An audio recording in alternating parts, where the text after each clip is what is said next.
Deho stood on the bridge of his ship and stared at the stars. The Indomitable was the biggest warship Earth had ever built. It carried 3,000 crew members and enough weapons to destroy a small moon. But right now, none of that mattered to him. He was thinking about the past. 50 years ago, Earth was dying.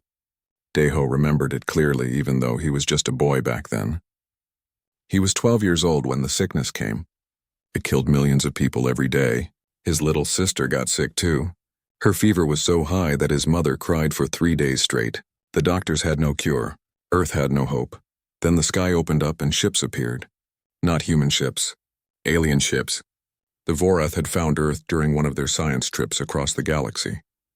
They saw what was happening and they made a choice that shocked their own government. They decided to help. The Vorath were gentle creatures with 6 arms and eyes that looked like crystals. They were not warriors. They were scientists and teachers. They brought medicine that cured the sickness in days. They brought machines that cleaned the air and water.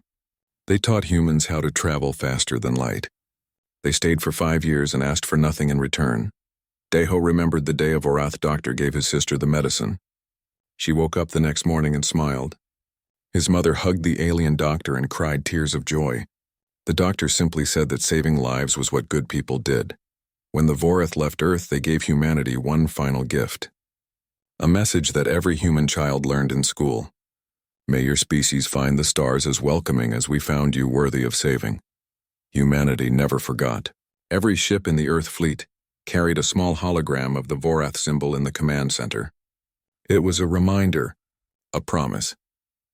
Now Deho was 47 years old and the captain of the greatest ship in the fleet. Earth had changed so much. The planet was green again. Humans lived on dozens of worlds. They had a powerful military and traded with many alien species.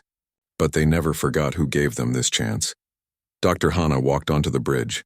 She was the ship's expert on alien languages and cultures. She was also Deho's friend. They had known each other for 10 years. Captain, she said, next week is the anniversary. 50 years since the Vorath arrived on Earth. There will be celebrations on every human world. Deho nodded. My sister is planning a big party. She wants me to give a speech. He smiled a little. She always says the Vorath doctor was an angel. Hana smiled too. My grandmother was saved by Vorath medicine. She told me something before she died.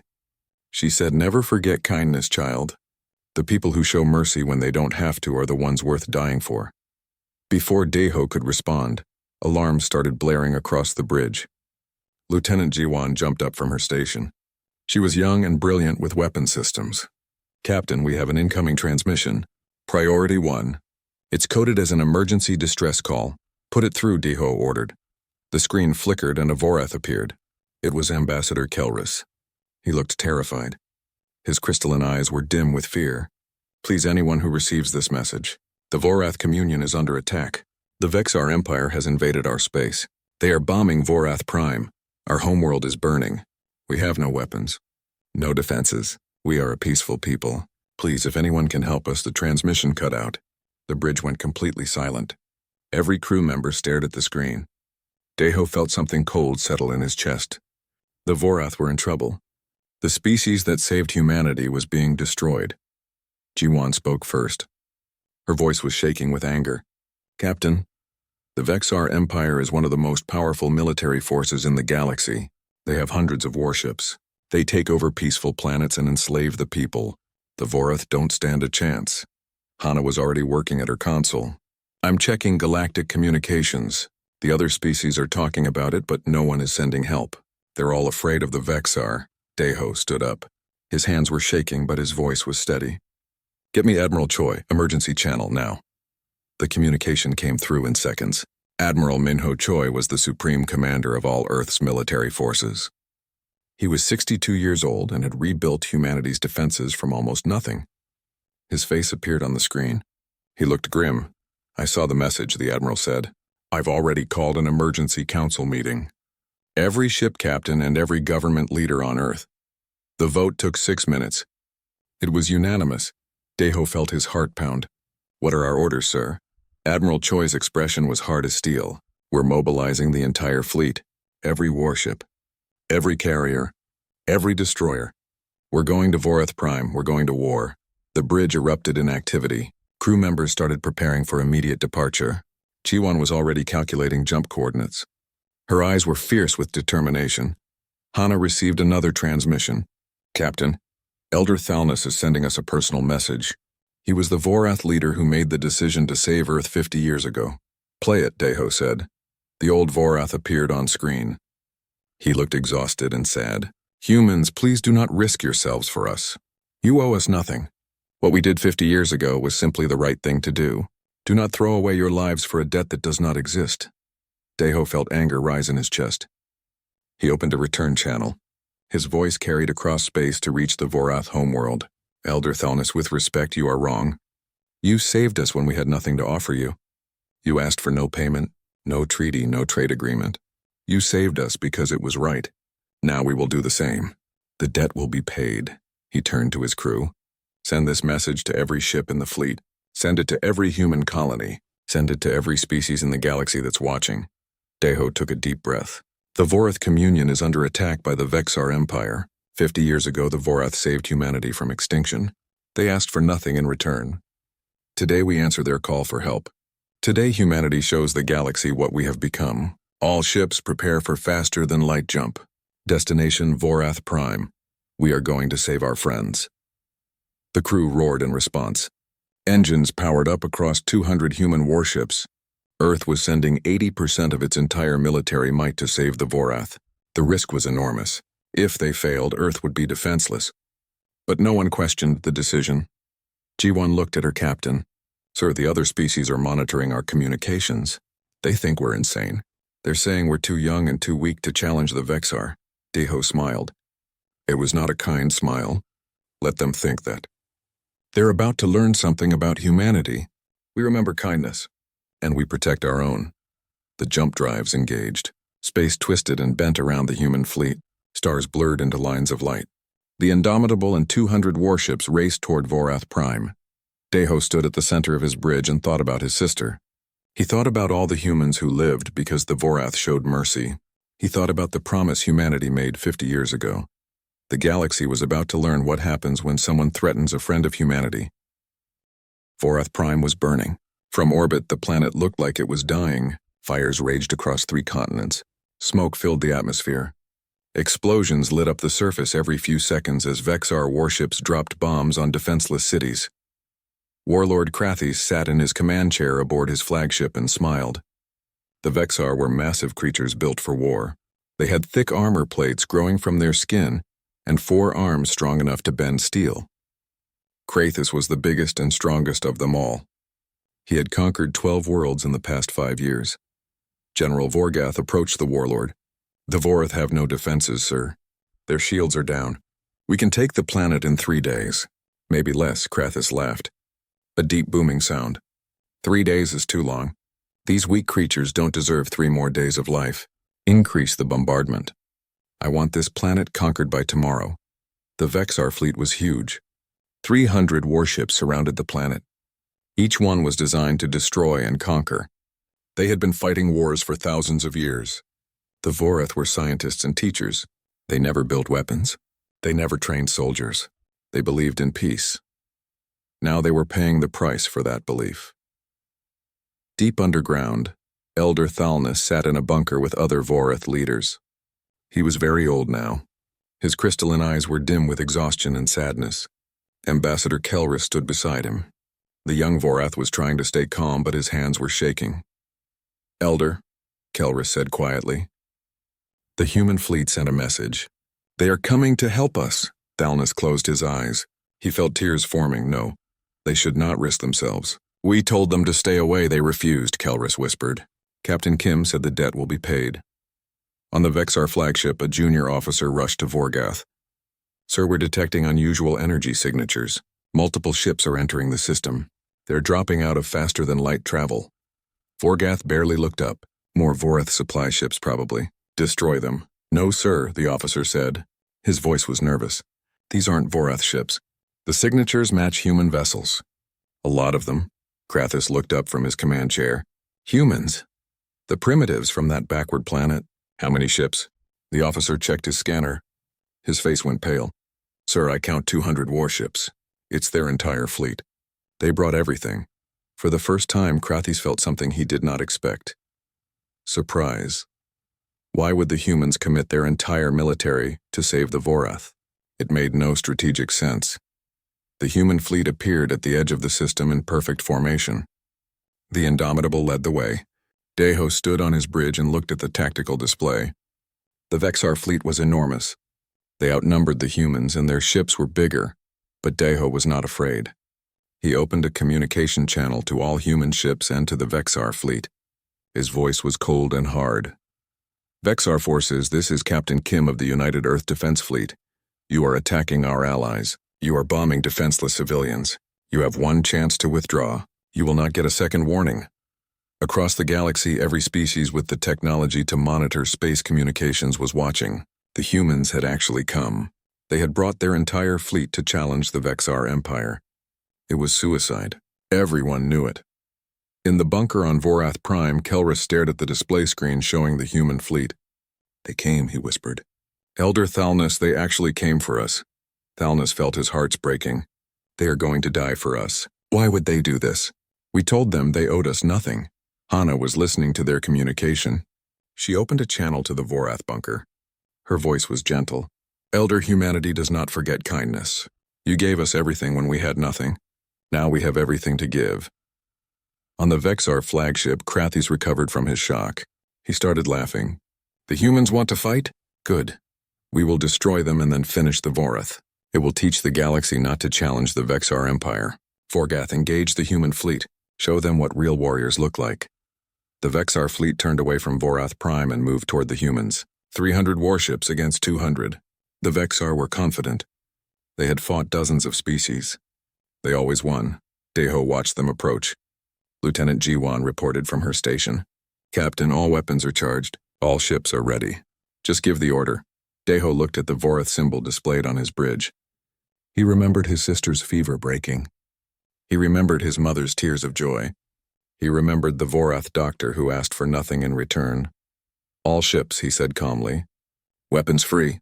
Show them why attacking our friends was a mistake. For the Vorath, every human ship responded at once. For the Vorath. The battle began. The Vexar expected a normal space battle. Ships in formation. Energy weapons firing back and forth. Shields against shields. This is how every species fought. This is what they were prepared for. But humans did not fight like other species. The human fleet scattered immediately. Ships broke formation and dove into nearby asteroid fields. They used the rocks as cover and moved in unpredictable patterns. The Vexar tried to target them, but the humans were too fast and too scattered. Then the first human weapons fired. They were not energy beams. They were solid metal slugs fired by railguns. The slugs moved at incredible speeds. The Vexar shields were designed to stop energy weapons. The metal slugs went right through the shields and tore through the ship hulls like paper. Forgath stared at his tactical display in shock. What kind of weapons are these? Our shields are useless. Then the missiles came. Hundreds of them. Nuclear warheads mixed with electronic warfare systems. The Vexar point defense tried to shoot them down, but the missiles had advanced computers that learned and adapted. Half of them got through. Vexar ships started exploding. Krathis roared in anger. What is happening? They fight like animals. No formation, no honor, no rules. On the Indomitable, Deho watched the tactical display. The Vexar were powerful, but they fought in predictable ways. Humanity had spent 50 years learning from every species they met. Then they added their own ideas. Ideas from thousands of years of humans fighting humans on Earth. Lieutenant Park, deploy the Raptors, Deho ordered.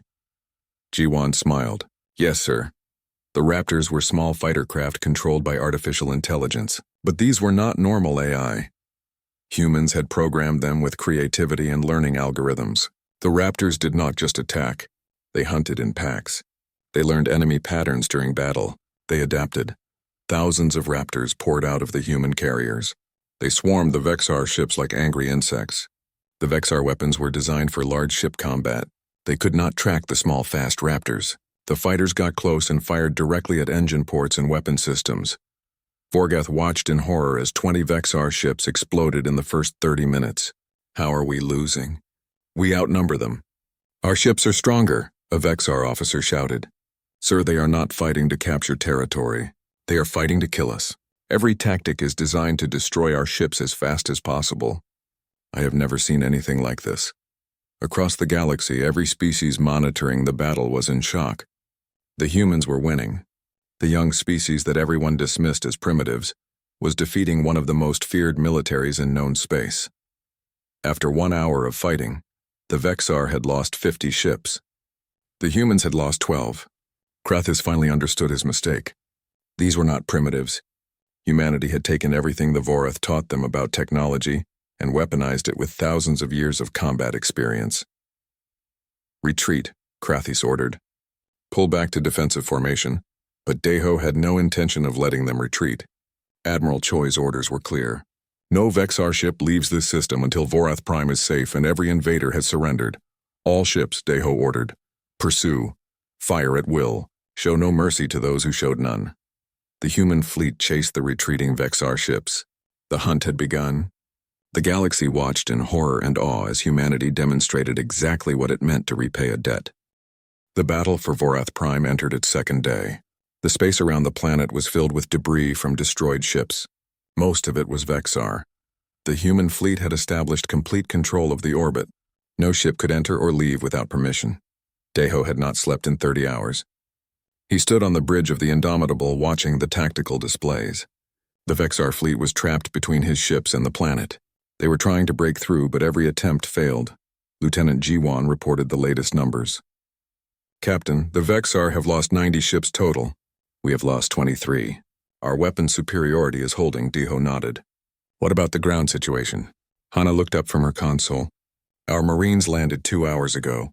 They are helping evacuate Vorath civilians from the combat zones.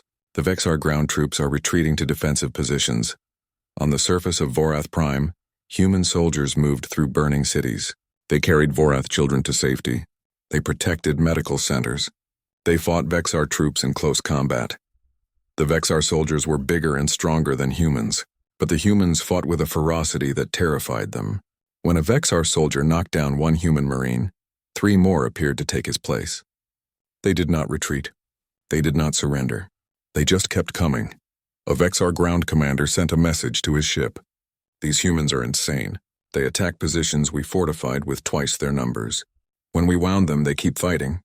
What kind of species does this? The answer came from General Vorgath. Species that remembers its friends. Pull back to the landing zones. We are evacuating. In the underground bunker, Elder Thalnus watched video feeds from across the planet. He saw human soldiers carrying injured Vorath to safety. He saw human medics treating Vorath children. He saw humans dying to protect people they had never met. Kelrus stood beside him. Elder, Captain Kim is requesting permission to visit the bunker. He says there is something he needs to tell you in person. Thalnus nodded slowly. Send him my coordinates. An hour later, Deho walked into the bunker. His uniform was dirty and he looked exhausted, but his eyes were clear and focused. He stopped in front of Elder Thalnus and bowed slightly. It was a sign of respect, Elder, Deho said quietly. Your world is safe now. The Vexar will not hurt you anymore. Thalnus looked at the human captain. His crystalline eyes were filled with tears. Captain Kim, your people are dying for us. 23 ships lost. Thousands of your soldiers killed. Why would you do this? We only did what any moral species would do. Deho shook his head. No, Elder. You did what no other species did. When Earth was dying, the galaxy watched. They saw us suffering and they did nothing. They calculated profits and strategic advantages. They decided we were not worth saving. But you saved us anyway. Not because it benefited you. Because it was right. He paused and his voice became softer. I was 12 years old when your people came. My little sister was dying from the sickness. Her fever was so high that the doctors said she had maybe 1 more day to live. A Vorath doctor came to our home. He gave her medicine. She woke up the next morning and smiled at me. That doctor asked for nothing. He just moved on to the next sick child. Thalnus closed his eyes. Deho continued. My sister is alive today because of your people. She has 3 children now. My mother lived another 30 years because you gave us the technology to heal. Millions of families have stories just like mine. You did not save just humanity, Elder. You saved our futures, our children, our hope. That is not a debt that can ever be truly repaid. But we will try anyway. Before Thalnus could respond, alarms started blaring. Deho's communication device crackled. Captain, this is Lieutenant Park, emergency. Vorgath's flagship is breaking orbit. It's accelerating toward the planet. Deho ran to a console. Show me. The tactical display showed the massive Vexar flagship moving fast. Too fast, it was not trying to escape. It was diving toward the surface. Kelrus understood immediately. He is going to ram the planet. If that ship hits the capital city, it will kill millions of us. Daiho was already running back toward his shuttle. He shouted into his communicator. All ships open fire on that flagship. Everything we have, Jiwon's voice came back. Captain, we are firing. Point defense is firing. But the ship's shields are holding. It's too close now. It's moving too fast. We cannot stop it in time. Deho reached his shuttle and launched toward the Indomitable. Get me back to my ship now. Full speed. On the Indomitable's bridge, Jiwon watched the flagship falling toward the planet. She ran calculations in her head. They had maybe 3 minutes before impact. The flagship would hit the capital city. 10 million Vorath live there, Captain, she said into the comm. I don't think we can stop it. Deho's shuttle docked with the Indomitable. He ran through the corridors to the bridge. When he arrived, he immediately saw the problem. The Vexar flagship was massive. Even if they destroyed it now, the debris would still hit the planet. He made a decision. Helm, plot an intercept course. Put us between that flagship and the planet. Hana turned from her station. Her face was pale. Captain, we will never survive a collision with that ship. I know, Deho said calmly. Evacuate all non-essential personnel to escape pods. Engineering, I need you to prepare the reactor for emergency overload. The bridge went silent. Everyone understood what he was planning. The Indomitable would intercept the flagship. At the moment of collision, they would detonate their own reactor. The explosion would vaporize both ships before any debris could reach the planet. It would also kill everyone on the Indomitable. Jiwon checked her console. Captain, the evacuation order. The crew is refusing to leave. They say if you are staying, they are staying. Deho felt his throat tighten. He looked at his crew, these people who trusted him, who followed him, who were willing to die with him to save a planet of aliens they had never met. Thank you, he said quietly. All of you. It has been an honor. The Indomitable moved into position. The Vexar flagship was seconds away. Deho put his hand on the reactor detonation control. Then Admiral Choi's voice filled the bridge. Negative, Indomitable. We've got this. 3 human destroyers appeared on the tactical display. They had been holding position on the far side of the planet. Now they accelerated at full speed toward the Vexar flagship. Their reactors were already going critical. They were flying bombs. The 3 destroyers slammed into the Vexar flagship from 3 different angles. All 4 reactors detonated at the same instant. The explosion created a miniature sun above Vorath Prime. The light was so bright that people on the surface had to shield their eyes. When the light faded, the Vexar flagship was gone. The 3 human destroyers were gone. 4,000 people, both human and Vexar, had died in an instant. But the planet below was safe. The electromagnetic pulse from the explosion disabled every Vexar ship in orbit. They floated helplessly in space. Within an hour, every remaining Vexar soldier and ship surrendered. On the bridge of the Indomitable, Deho stood in silence. Tears streamed down his face. He had known the crews of those 3 destroyers. Good people. Brave people. People who gave their lives to save others. Jiwon was crying too. Hana had her face in her hands. The entire bridge crew mourned their lost comrades. Admiral Choi's voice came through again. Softer now. Captain Kim, the Vorath are safe. The battle is over. Bring your people home. Deho wiped his eyes. He opened a fleet-wide channel. All ships, this is Captain Kim. Vorath Prime is secured. The Vexar have surrendered. We have paid our debt in full. Now we honor those who paid the highest price. The human fleet held a memorial service in orbit. Every ship fired a salute toward the spot where the 3 destroyers had died. Daiho read the name of every crew member who had fallen. His voice was steady despite his grief. These names would be remembered forever. On the surface, Elder Thalnus watched the ceremony through a view screen. Kelrus stood beside him. Elder, we gave them the chance to reach the stars 50 years ago. Today they proved they deserved to be here. But the cost, Thalnus nodded slowly. 23 ships, over 20,000 human lives lost. All to save us, he paused. Today humanity showed us something the galaxy has forgotten. That mercy and strength are not opposites. That kindness is worth fighting for. That some debts are worth any price to repay. The debt has been repaid, Kelrus whispered. No, Thalnus said. His voice was filled with wonder and sadness. The debt will never be repaid, because what we gave them was life. What they gave us was proof that life has meaning. That is worth more than any price. 2 weeks after the Battle of Vorath Prime, the Galactic Assembly called an emergency meeting. Representatives from 47 different species gathered in the Great Hall. The topic was simple but terrifying. What do we do about the humans? The humans had defeated the Vexar Empire, one of the most feared military powers in the galaxy, had been humiliated by a species that was only 50 years old in space. Some species were afraid, others saw opportunity. Everyone wanted answers. Admiral Minho Choi sat in the human delegation area. Dr. Hana stood beside him as his diplomatic advisor. They had been preparing for this meeting for days. The galaxy wanted to know what humanity would do next. The assembly leader called the meeting to order. He was a tall being from a species that had been traveling space for thousands of years. Admiral Choi, he said, the assembly requests an explanation. Your species committed its entire military to save the Vorath. You defeated the Vexar Empire. You lost over 20,000 of your people. Why? Choi stood up. His voice was calm, but it carried across the entire hall. 50 years ago, Earth was dying. Our population had fallen from 8 billion to 2 billion. A plague was killing us. Our planet was poisoned. We had no hope. He paused and looked around the hall. The galaxy watched us die. All of you. You saw our suffering. You knew we were facing extinction. But no one helped. No one came. You calculated that we were not worth saving. You decided our deaths were not your problem. Many of the representatives looked away. They knew it was true, Choi continued. But one species acted. The Vorath came to Earth. They saw our suffering and they chose to help. Not because it benefited them. Not because we could pay them. They helped us because it was right. They gave us medicine, technology, and hope. They asked for nothing in return. His voice grew harder. The kindness saved our species.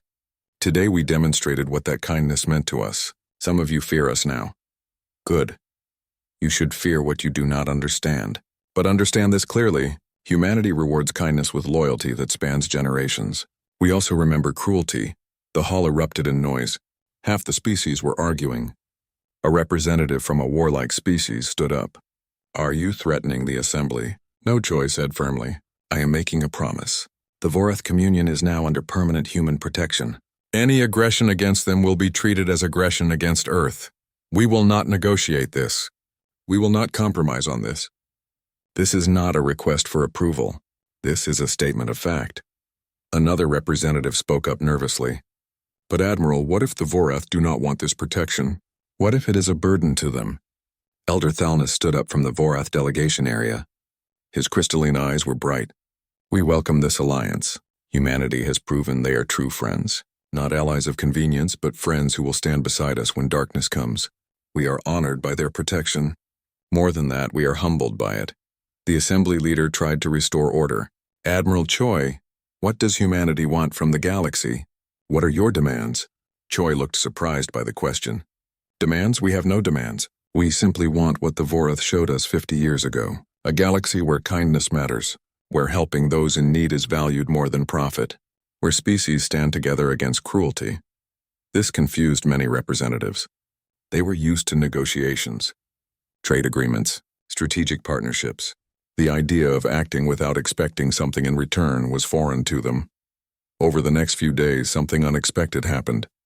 Dozens of species approached Earth with requests for protection agreements. Some offered resources. Others offered technology. Some promised strategic alliances. All of them wanted what the Vorath had, the promise that humanity would defend them. Hana met with each ambassador. Her answer shocked them all. We are not for sale. Humanity does not trade protection for profit. The Vorath earned our friendship by showing us mercy when we were helpless. If you want humanity's loyalty, earn it the same way. Show kindness when it costs you something. Help those who cannot help themselves. Prove you deserve our friendship. This concept baffled many species. One ambassador asked Hana directly, "But how will we know if we have earned your friendship? What is the standard?" Hana smiled. When you do something kind and do not ask what you will get in return. When you help someone weaker than you with no expectation of reward. When you show mercy because it is right. Not because it is profitable, that is when you will have earned it. Meanwhile, the Vexar Empire was collapsing. The defeat at Vorath Prime had shown weakness. Multiple species that the Vexar had conquered saw their chance and rebelled. Within weeks, the empire that had seemed invincible was fighting for survival. Warlord Krathis was overthrown by his own generals. The new Vexar leadership immediately contacted Earth. They wanted peace. They wanted to negotiate. They were terrified that humanity would invade Vexar space and destroy them completely. Captain Deho, now promoted to Commodore, attended the peace negotiations with Admiral Choi. Lieutenant G1, now promoted to Commander, stood beside him. She still wanted to press the advantage, to make the Vexar pay for what they had done, but Deho refused. The Vorath are safe. That was our mission. We are not conquerors, G1. We are defenders. There is a difference. The peace treaty was simple. The Vexar would leave all conquered territories. They would pay reparations to the Vorath. They would never again threaten peaceful species. In return, humanity would not invade their space. The Vexar agreed to everything. 1 month after the battle, Earth and the Vorath Communion announced a formal alliance. The Treaty of Two Worlds. It was a mutual defense pact with no expiration date. Human and Vorath would defend each other forever. Technology and knowledge would be shared freely. Cultural exchange programs would help both species understand each other better. The signing ceremony was held on Vorath Prime. Elder Thalnus and Admiral Choi signed the document together. Thalnus spoke to the crowd. We saved one species 50 years ago. They returned and saved all of us. This alliance is not born of fear or strategy. It is born of genuine friendship, of mutual respect, of remembered kindness. On Vorath Prime, a massive memorial was constructed. It listed the names of everyone who died in the battle, human and Vexar. Elder Thalnus had insisted that enemy casualties be included too. They were soldiers following orders. They deserved to be remembered. The memorial's inscription was written in both human and Vorath languages. Here are remembered all who fell when kindness was defended. May their sacrifice remind the galaxy that compassion is worth fighting for. Deho visited the memorial alone late one night. He found the section with the names of the 3 destroyer crews, the people who had saved the Indomitable and everyone on it. He placed his hand on the cold stone and whispered thank you. Ambassador Kelris found him there. Captain Kim, may I ask you something?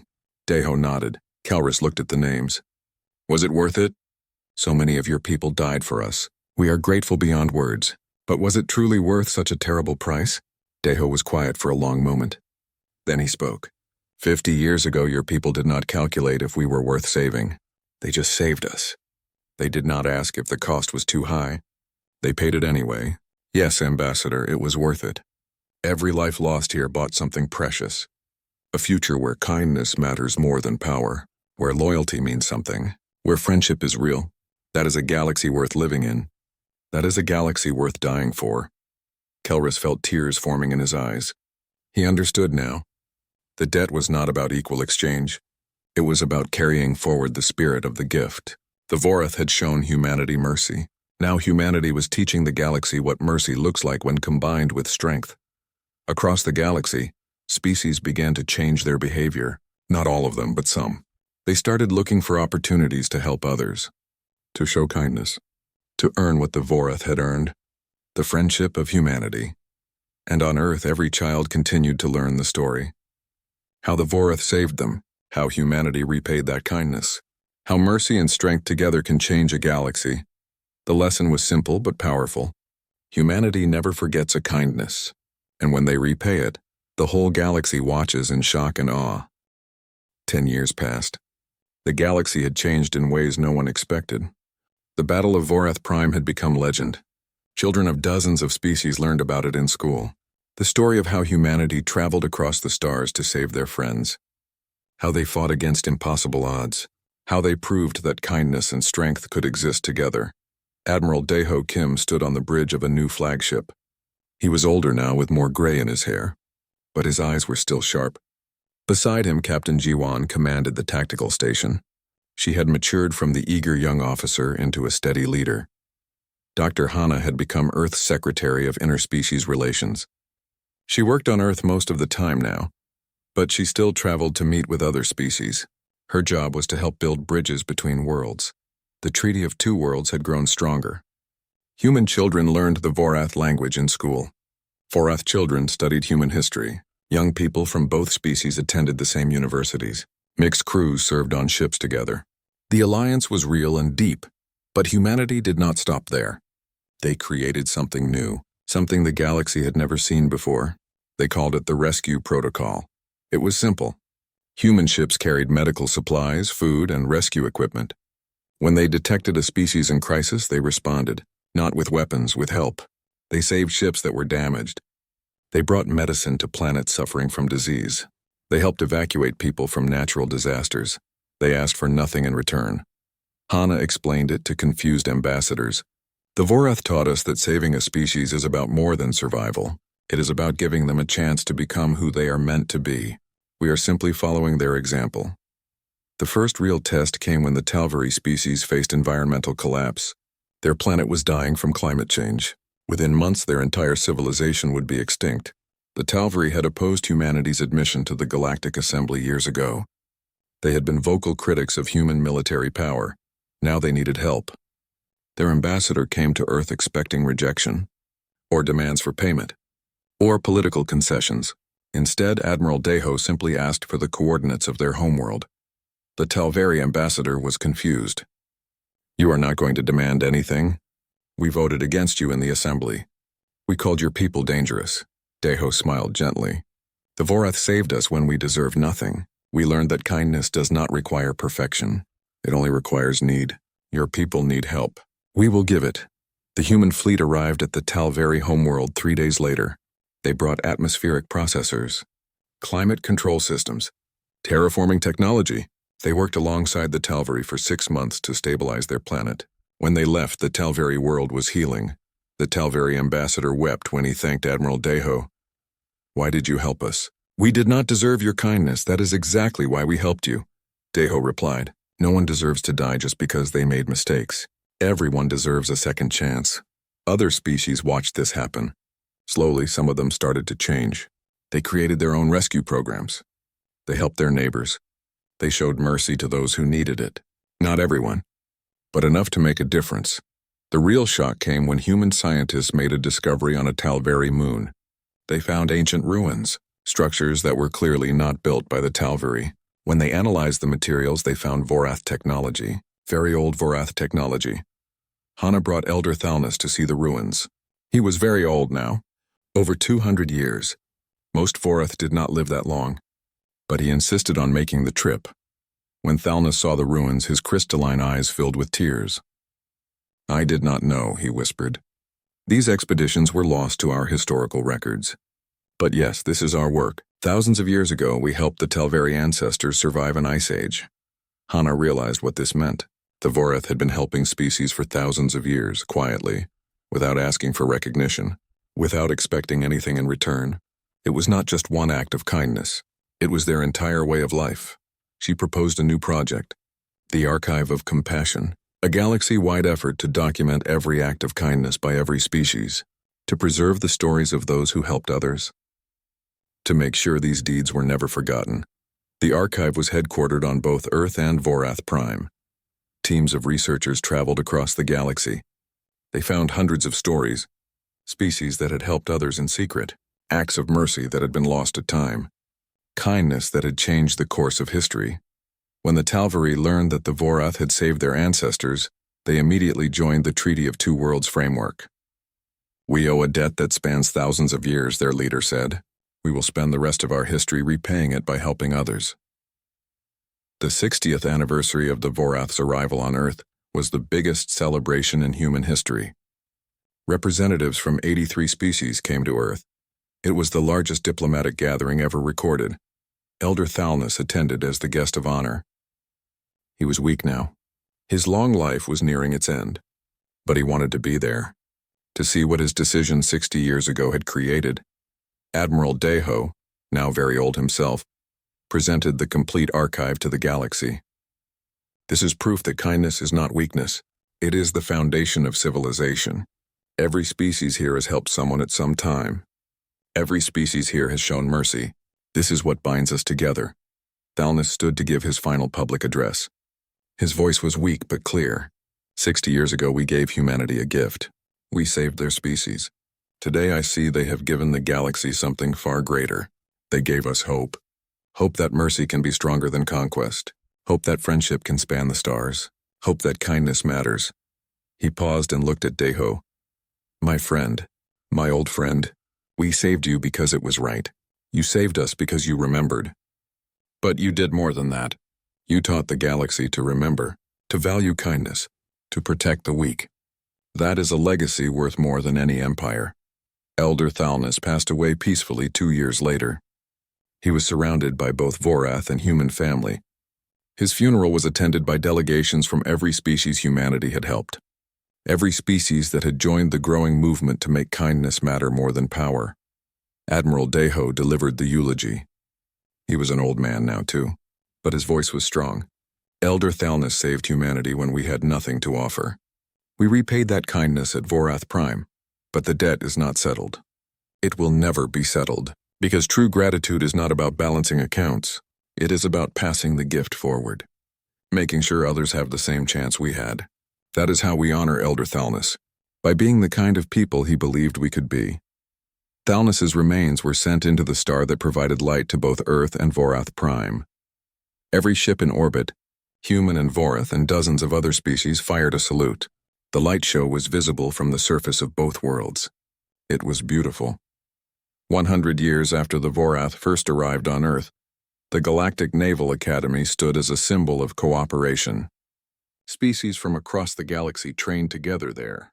They learned to fight, but more importantly, they learned when not to fight.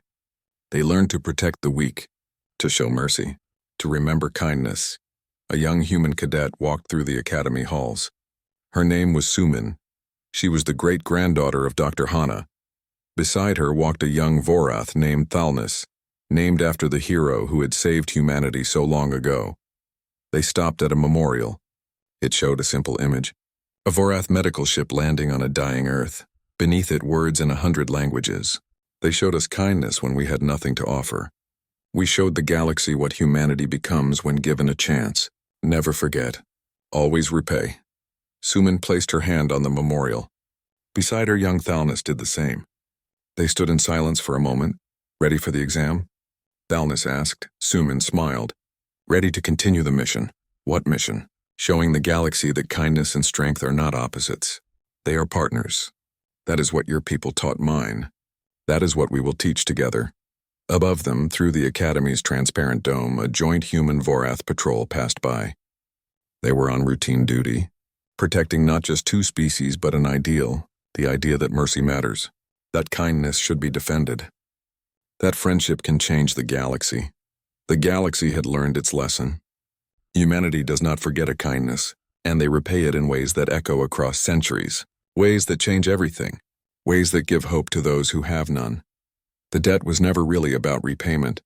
It was about building a better galaxy, one act of kindness at a time, one saved species teaching another, one generation passing the lesson to the next.